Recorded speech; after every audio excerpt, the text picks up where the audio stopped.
Assalamualaikum warahmatullahi wabarakatuh. Sebelumnya, perkenalkan kami dari kelas A, kelompok 8. Saya Alzina Dianusa Amelia. Saya Fadilah Muana Nasif. Saya YSK Larasatya Putra Biasa. Saya Rashida Ali. Saya Anida Enir Fauzia. Di sini kami akan memaparkan terkait infografis kita yang berjudul dengan gangguan biotik pada pohon kakao atau Theobroma kakao di area tengah gedung DTHV dan DBSMB UGM.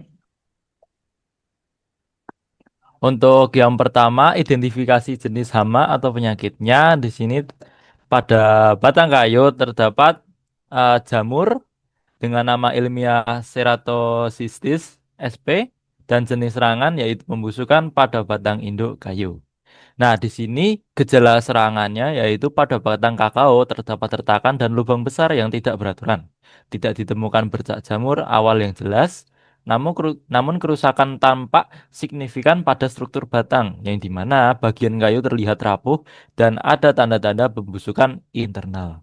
Nah, dampak kerusakan dari jenis penyakit ini yaitu kerusakan struktural batang yang dapat menyebabkan pohon roboh atau mati, potensi penyebaran infeksi ke bagian lain, pohon atau tanaman sekitar. Nah, di sini ada pula pengendalian hama ini, yaitu pembersihan area sekitar batang dari kayu busuk dan aplikasi fungisida jika diperlukan. Dan yang kedua yaitu perbaikan drainase dan kurangi kelembaban terlebih di sekitar pohon untuk mencegah pertumbuhan jamur. Baik, selanjutnya saya akan menjelaskan mengenai hama yang menyerang pada buah kakao. Gejala serangan yang nampak pada serangan hama ini adalah pada buah kakao terdapat lubang besar tidak beraturan di bagian sisi dengan warna kulit buah menjadi coklat, kehitaman, dan kering. Tidak ditemukan bercak jamur pada awalnya, namun rusak total dan mengering di pohon. Sebagian buah hanya tergigit dan dibiarkan menggantung di dahan-dahan pohon.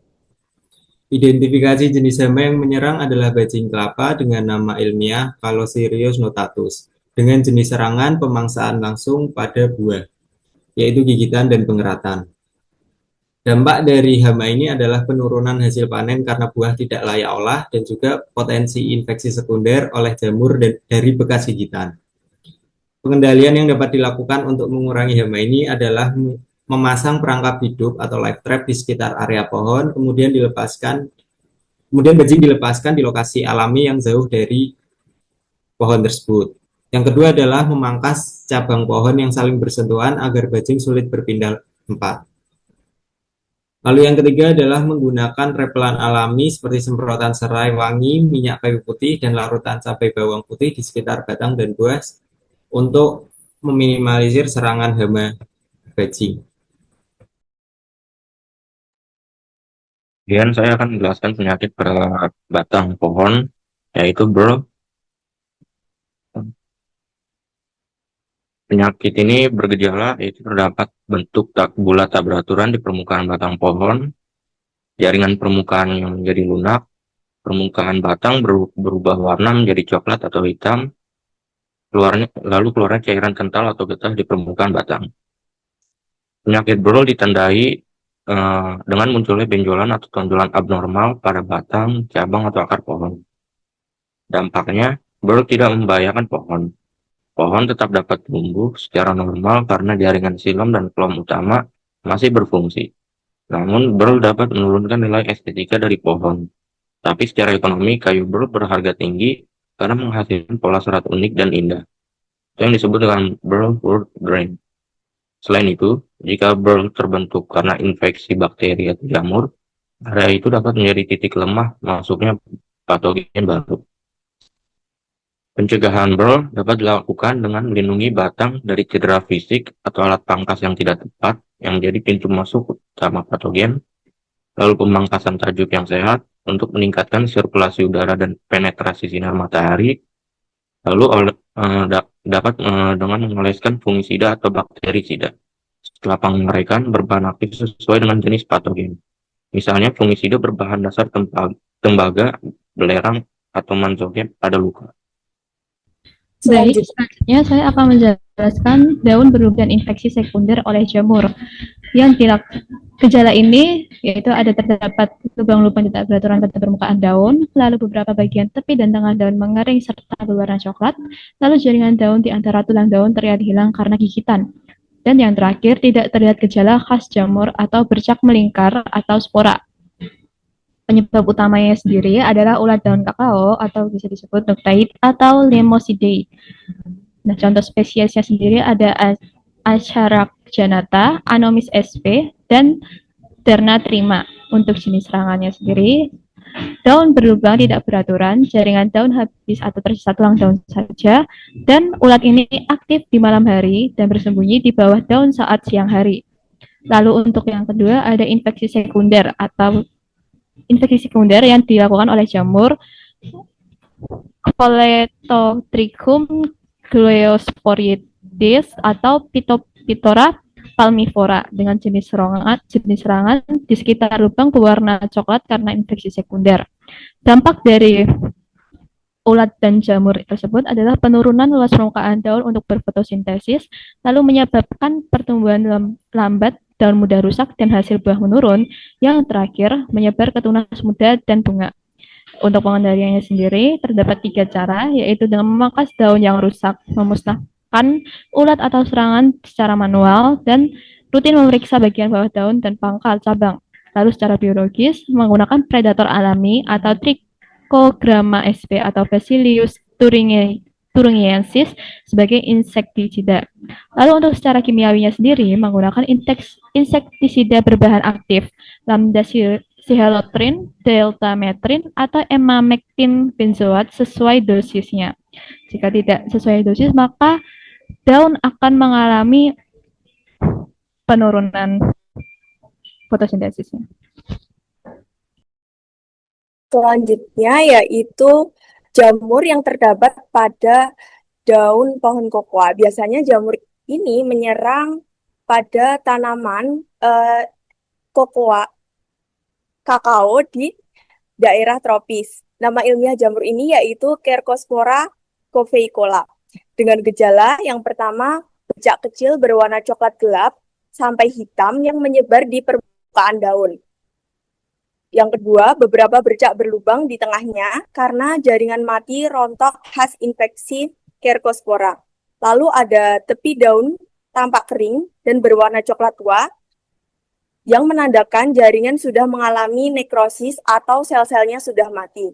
Lalu di bawah daun tersebut muncul lapisan halus keabu-abuan tempat spora jamur terbentuk. Lalu untuk tandanya yaitu terdapat spora pada bagian daun tanaman kakao.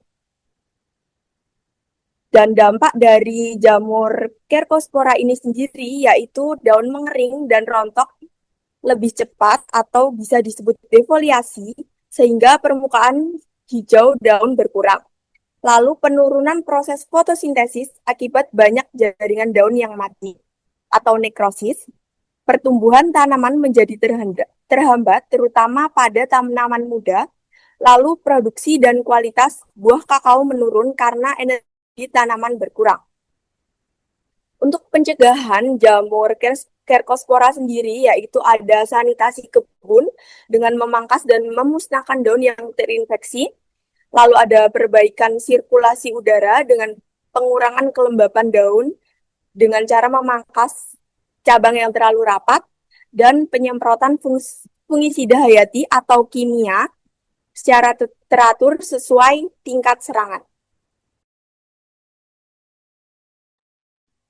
Selanjutnya saya akan menjelaskan infeksi hama pada buah. Gejala yang pertama, terdapat bercak putih pada permukaan buah, cenderung serangan kulit. Yang kedua, bagian buah yang terkena kadang menunjukkan pertumbuhan terhambat atau jaringan tampak kurang sehat. Penyebab utamanya adalah kutu putih atau mealybug, umumnya dari genus Planococcus, Pseudococcus, atau Oxalomoccus. Contoh spesiesnya, Planococcus minor, Pseudococcus sp, Oxalomoccus hispidus. Jenis serangannya yang pertama, menusuk dan menghisap cairan buah sehingga menghambat pertumbuhan dan menyebabkan malformasi serta bercak putih akibat lapisan lilin yang melindungi kutu tersebut. Ulat aktif di malam hari dan bersembunyi di bawah daun saat siang hari. Lalu ada infeksi sekunder. Ekskresi embun madu dapat memicu pertumbuhan jamur jelaga di permukaan buah dan daun. Jenis serangannya, pada serangan berat, buah bisa mengering, rontok, dan perkembangan jaringannya terganggu. Nah, dampak dari kutu ini sendiri, penurunan kualitas buah, pertumbuhan buah melambat, dan kerusakan estetika sehingga nilai jual menurun. Lalu, potensi efek domino berupa pertumbuhan jamur sekunder di jaringan yang mengeluarkan embun madu dan memperburuk kerusakan. Untuk pengendaliannya sendiri ada 3, yaitu pemangkasan bagian tanaman yang terserang berat dan membuang buah atau ranting yang terinfeksi. Yang kedua, pelepasan musuh alami seperti kumbang atau menggunakan jamur entomopatogen seperti Beophoria basina.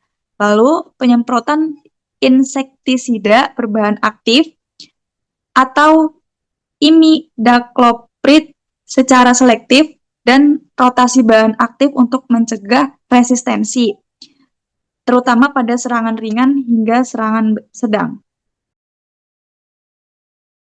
Untuk selanjutnya, saya akan menjelaskan mengenai infeksi hama pada daun. Yang pertama adalah gejala serangan. Untuk gejala serangan yang pertama, kerusakan pada tepi daun tampak tidak rata. Yang kedua adalah warna daun tetap hijau dan tidak mengalami perubahan warna. Yang ketiga adalah tidak ada tanda-tanda busuk atau berlendir pada sekitar gigitan dari hama tersebut. Lalu selanjutnya adalah identifikasi jenis hama. Yang pertama adalah karena daun ini berlubang karena ulat gelayak dengan nama ilmiah Spodoptera spp dengan jenis serangan tepi daun kakao digigit secara tidak beraturan. Lalu yang ketiga adalah dampak. Yang pertama, menurunkan kemampuan tanaman berfotosintesis akibat luas permukaan daun yang rusak. Yang kedua adalah tanaman lebih rentan terhadap penyakit, luka pada daun menjadi pintu masuk bagi jamur atau bakteri lainnya. Dan yang terakhir adalah cara pengendaliannya. Untuk yang pertama bisa dilakukan sanitasi area dengan membersihkan daun rontok sekitar sarang hama.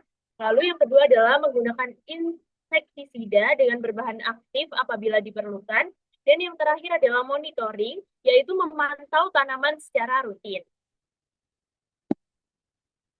Baik, sekian presentasi dari kami, dari kelompok 8 dari kelas A. Semoga bisa diterima. Mohon maaf apabila terdapat salah kata. Wassalamualaikum warahmatullahi wabarakatuh.